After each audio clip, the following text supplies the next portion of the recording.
Olá, turma. Tudo bom com vocês? Aqui é o professor Leandro Rezende, responsável pela disciplina de Ciências da Escola Municipal Castro Alves I, do município de Imperatriz, Maranhão. Na aula passada falamos sobre vírus. Falamos sobre as principais características dessas entidades biológicas que ainda não são considerados seres vivos, porque ainda não há um consenso científico sobre isso. Falamos na aula passada que existem pesquisadores que defendem que os vírus são seres vivos, outros defendem a linha de que eles não são seres vivos ainda, por necessitarem de uma célula para realizar as suas necessidades biológicas, como metabolismo e reprodução. Os vírus são ditos ainda parasitas intracelulares obrigatórios, ou seja, eles precisam estar dentro de uma célula viva para se reproduzir e para realizar o seu metabolismo, certo? Na aula de hoje, a gente vai falar sobre as doenças que essas entidades biológicas causam, ou seja, a gente vai falar de alguns tipos de doenças que os vírus causam nos seres humanos. Gripe, resfriado, dengue, febre amarela, sarampo, catapora, rubéola, cachumba, poliomielite, todas essas doenças elas são causadas por algum tipo de vírus. Então você conhece alguma outra forma, alguma outra doença que é causada por vírus? Então existem inúmeras, não são só essas, mas é muito comum a gente falar de gripe, falar de resfriado, falamos também bastante de dengue.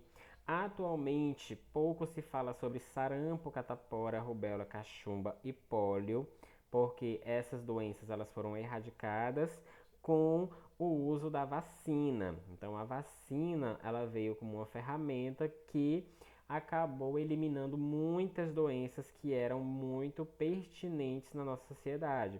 A febre amarela ainda é uma doença muito presente, mas isso varia de região para região.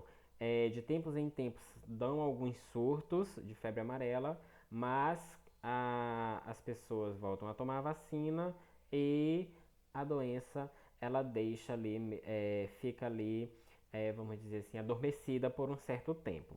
Então vamos falar de alguns tipos de doenças causadas por vírus. Primeiro a gente vai falar de gripe e resfriado. A primeira questão a se colocar é que gripe e resfriado, elas são doenças que possuem sintomas semelhantes, mas os sintomas do resfriado, eles são sempre confundidos com o da gripe por serem semelhantes. Só que o, o resfriado, os sintomas dele são mais brandos, são mais leves. Mas o que temos que entender é que a gripe ela é causada pelo vírus influenza.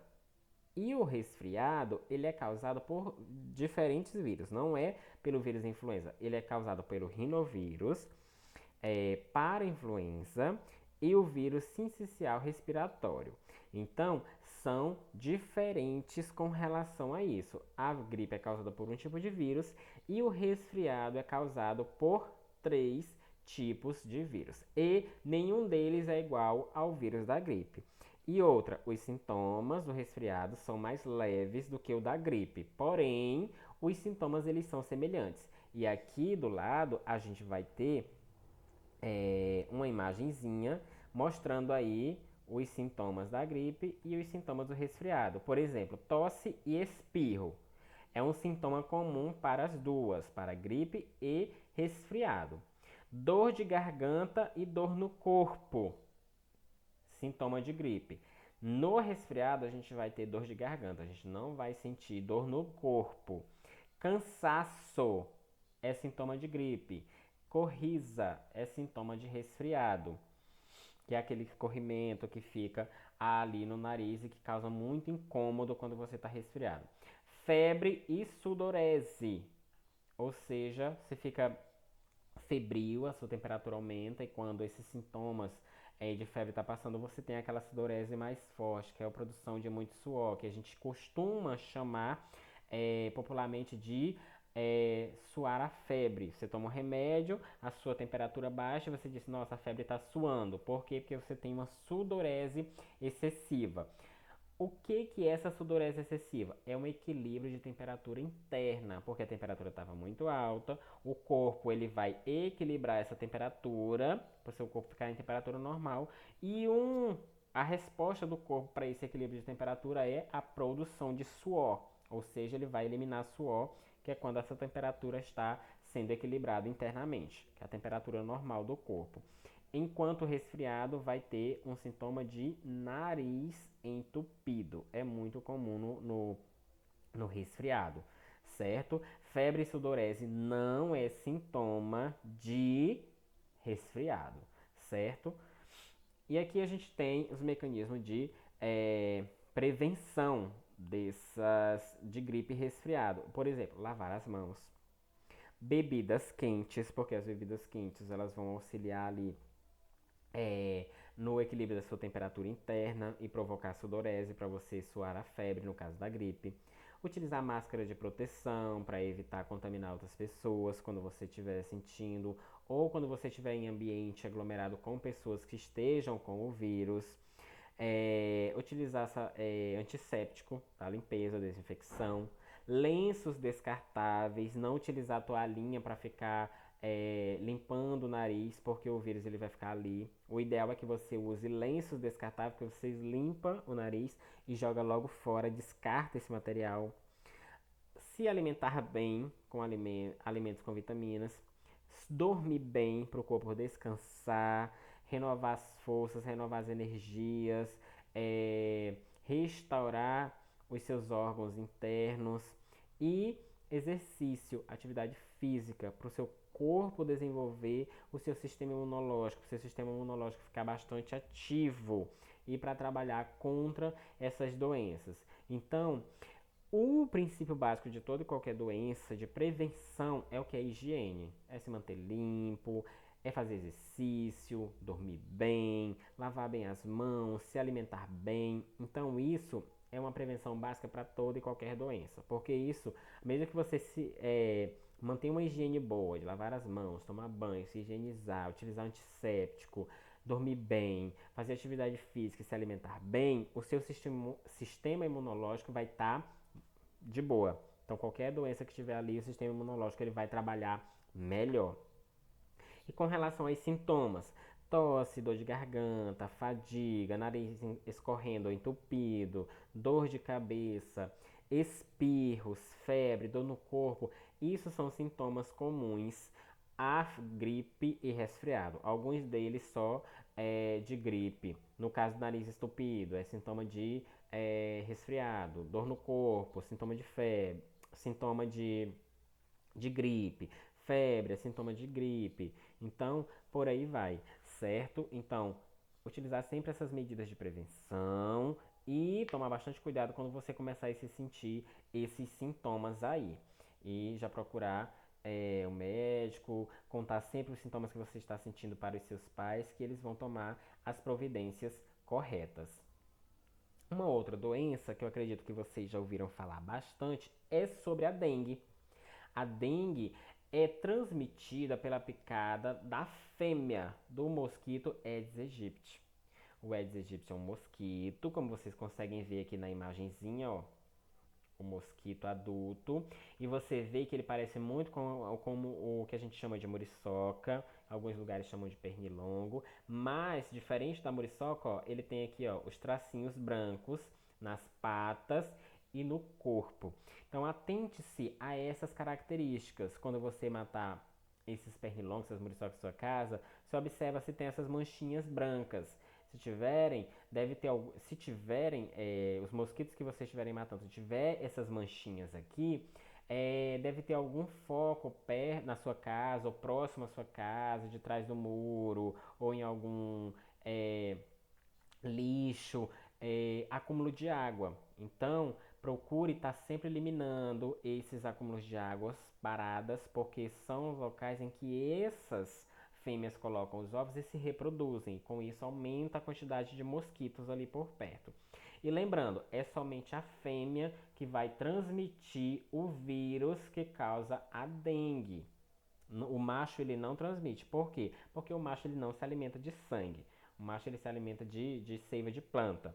Então, a fêmea, ela se alimenta de sangue, consequentemente, quando ela pica a pessoa para se alimentar, ela acaba transmitindo o vírus, certo? Sintomas da dengue: febre alta, mal-estar, cansaço, dores de cabeça, dores nos olhos, dores nos músculos e também nas articulações. Então, quando a dengue ela é mais severa, você tem muitos problemas de dores musculares e articulares. Você não consegue caminhar bem, você não consegue se levantar, você fica geralmente deitado, muito cansado, com muita dor. Seus olhos, você não consegue movimentar os olhos para um lado e para o outro porque fica muito dolorido. Algumas pessoas ainda desenvolvem vômitos, diarreia e manchas vermelhas no corpo. É muito comum também as manchas vermelhas presentes ao longo do seu corpo. Como prevenir essa doença? Eliminação do mosquito e os focos de reprodução é a principal forma de prevenir. Utilizar bastante repelente também, porque o repelente ele evita com que os mosquitos eles pousem sobre sua pele. Então utilizar bastante repelente, mas o principal é o que? É você eliminar o foco de reprodução desse mosquito e o próprio mosquito. No caso, qualquer um, tanto macho quanto fêmea, para evitar a reprodução. Então não deixe focos de água parada na sua casa. Vasinho de planta, pneu, garrafa cortada, vasinho, qualquer coisa que possa acumular água da chuva ali parada, tente eliminar. Não deixe. Use vasinhos com terra ali ao redor, que a água, quando bater, ela meio que some na terra ali. Ela não fica a água parada para servir então de foco, de local de reprodução desse mosquito. Então aqui na imagem a gente tem um mosquito adulto e a gente tem o que? O ciclo de vida dele, ou seja, a gente tem um ovo, primeiro estágio de larva, segundo estágio, terceiro, quarto e a pupa. Quando ele se transforma em pupa, demora poucos dias, ele eclode para indivíduo adulto. E aí ele passa a voar. Até esses momentos aqui, ele fica na água parada. Então aqui, ó, dependendo do vírus que afeta a fêmea dessa espécie de mosquito, carrega em seu organismo, ela pode ser transmissora da dengue, da febre amarela e de outras doenças, que a gente vai ver mais na frente. Não é só da dengue. Febre amarela também, zika vírus também. Então, são doenças, muitas doenças causadas por vírus que essa fêmea pode transmitir. Por isso é importante você eliminar esse mosquito, para evitar não só a dengue, mas também outras doenças. Então, todos esses estágios aqui, ó, ele vai estar na água. E à medida que ele está na água, é a água que está ali próxima à sua casa. Então, quando ele eclodir, ele vai procurar, essa fêmea vai procurar sangue ali nos locais mais próximos, as pessoas que estiverem próximas a esses focos de água parada, certo? Uma outra doença é a febre amarela. A febre amarela também é transmitida pela picada de fêmeas de mosquitos. No caso da febre amarela urbana, é transmitida pelo Aedes aegypti. E no caso da silvestre, é transmitido pelo hemagogos e pelo sabetes. O que é febre amarela urbana e silvestre? Febre amarela urbana é aquela que dá nas cidades, ou seja, nas cidades, nos centros urbanos. E a silvestre é aquela que dá dentro da mata, ou seja, vai ser outro tipo de mosquito, que é o hemagogos e o sabetes. São dois tipos de mosquitos, duas espécies de mosquitos que vivem em mata fechada e que nessa área de silvestre, de mata, esses mosquitos eles vão transmitir o vírus da febre amarela. No caso da zona urbana, vai ser o Aedes aegypti, que é o mesmo transmissor da dengue. Como sintomas, a gente tem cansaço, dor de cabeça, dor muscular, náuseas, vômitos por cerca de 3 dias. As náuseas e os vômitos vão durar ali cerca de 3 dias. Então você vê que são sintomas bem semelhantes com o que a gente viu agora há pouco, com a dengue. Só que tem uma diferença. O nome da doença é febre amarela. Por quê? Porque os vírus, eles atacam as células do fígado e eles causam icterícia e febre alta. O que é icterícia? Eles deixam a pele amarelada. Então, você tem febre alta e a pele amarelada. Por isso a doença é chamada de febre amarela. E como prevenir? Vacinação e repelente e eliminar o foco de reprodução do mosquito. Eliminar o mosquito. Então, você tem vacina para febre amarela, você tomar a vacina, seu sistema imunológico, ele vai ser treinado para combater essa doença quando você entrar em contato direto com a doença. A gente já falou de vacina, vocês sabem como a vacina funciona. Ela treina o sistema imunológico. E o repelente para evitar a picada do mosquito.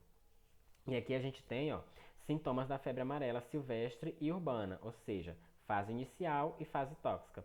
Na fase inicial, a gente vai ter dor de cabeça, febre, perda de apetite, náuseas e vômitos, dores musculares, principalmente nas costas. Então, isso na fase inicial. A fase tóxica é menos comum, mas pode acontecer. Você vai sentir febre alta, pele e olhos amarelos, porque a doença é febre amarela, né? Por causa da icterícia, quando os vírus ele atacam as células do fígado. Sangramento da boca, nariz, olhos e estômago. Vômitos, órgãos afetados como fígados e rins. Dor abdominal, urina escura. Então, é uma forma bem mais severa e bem mais agressiva do que a fase inicial. Outras doenças também causadas por vírus é a zika e a febre chikungunya. Acho que não sei se vocês lembram, mas até pouco tempo atrás, em 2015, 2014, teve surtos de zika e chikungunya no Brasil. Então, essas doenças, elas também são transmitidas pela picada das fêmeas de mosquito contaminados. E aí a gente vai ver um pouco sobre essas doenças. Então, a Zika ela foi identificada no Brasil em 2015, mas esse vírus ele não é brasileiro, ele não se originou aqui, ele foi trazido, né? Ele foi descoberto em 1947 na floresta Zika em Uganda, na África. Por isso que o nome é Zika, porque ele foi descoberto na floresta Zika em 1947. E esse vírus ele é transmitido também pelo Aedes aegypti. Quais os sintomas da zika? Dor de cabeça, febre baixa, dores nas articulações, manchas vermelhas na pele, coceira, vermelhidão nos olhos, inchaço do corpo, dor de garganta, tosse e vômito. Ou seja, vemos aí que são doenças com sintomas bem semelhantes à dengue e febre amarela. E a chikungunya foi identificada em 2014 aqui no Brasil, mas já existia o nome chikungunya é pela aparência curvada dos pacientes na Tanzânia, ou seja, os pacientes ele tem na Tanzânia, lá na África, em 1952 e 1953, eles tinham uma aparência meio curvada e lá no idioma deles eles chamam de chikungunya e por isso esse nome foi dado para o vírus, para a doença, né? No caso a febre chikungunya. E é transmitido pelo Aedes aegypti também e pelo Aedes albopictus. E quais os sintomas? Febre alta, dores intensas nas articulações, dores de cabeça, dores musculares e manchas vermelhas na pele. Ou seja, tanto a zika quanto a chikungunya, quanto a dengue vão ter manchas vermelhas na pele. É, todas elas podem ser transmitidas pelo Aedes aegypti. Então tem bastante cuidado com essas doenças. A prevenção principal é o que? É evitar. A prevenção é você eliminar. A prevenção para evitar a doença é o que? Eliminar os focos de reprodução desses mosquitos. Usar repelente. No caso da febre amarela, tem vacina, toma vacina, mas vá tentando eliminar mesmo os mosquitos, que é a principal forma de prevenção.